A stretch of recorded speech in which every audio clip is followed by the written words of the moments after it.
السلام علیکم ناظرین۔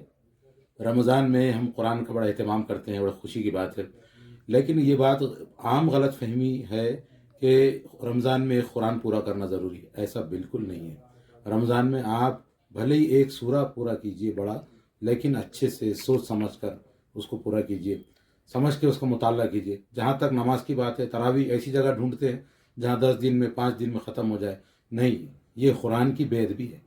جہاں قرآن کو اتنی زور زور سے، اتنی تیز رفتار سے پڑھا جاتا ہے، آپ سوچیے کہ آپ کسی کا پیغام اور کسی کا میسج پڑھیں اور اس کو اتنی تیز رفتار سے آپ ذرا پڑھ کے دیکھیے۔ آپ کے دوست کا، آپ کے کسی والد کا، آپ ایک پیغام کو تیز رفتار سے بڑی بدترین طریقے سے پڑھ کے دیکھیے آپ کہ اس پر کیا گزرتی ہے۔ یا آپ کی کوئی اپیل ہے اور سامنے آپ کا بچہ اگر پڑھے ویسا زبردستی، آپ کو کیسا لگے گا؟ یہ تو اللہ رب العالمین کا کلام ہے۔ اللہ نے کہا کہ قرآن اگر پہاڑ پر بھی نازل ہوتا تو اللہ کے ڈر سے وہ پہاڑ بھی ریزہ ریزہ ہو جاتا۔ کیا قرآن سننے کے بعد ایسا ہوتا ہے؟ ظاہر نہیں ہوتا۔ تو جہاں اچھی قرأت ہو رہی ہے، اطمینان سے پڑھا جا رہا ہے، وہاں جائیے۔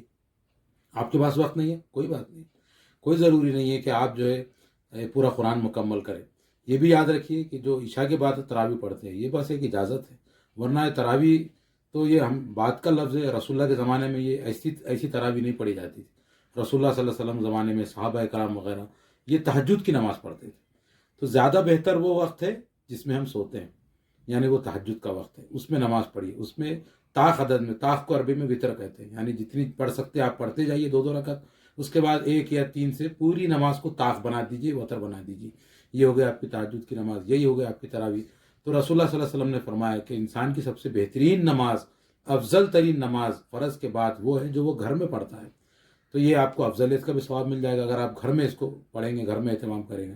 یا نہیں، اگر مسجد میں کر رہے ہیں، اگر گھر میں نہیں ہو سکتا تو ٹھیک ہے، اچھا ہے، لیکن اچھی قرأت جہاں ہے وہاں پر آپ جائیں، جہاں سمجھ کر بعد میں خلاصہ پیش کیا جاتا ہے، وہاں پر آپ بیٹھیں۔ قرآن کے ساتھ اچھا اور زندہ تعلق اپنا پیدا کیجئے، قرآن کی بے ادبی مت کیجئے، یہ الٹا وبال ہو جائے گا ہم پر، نہیں تو۔ خدا حافظ۔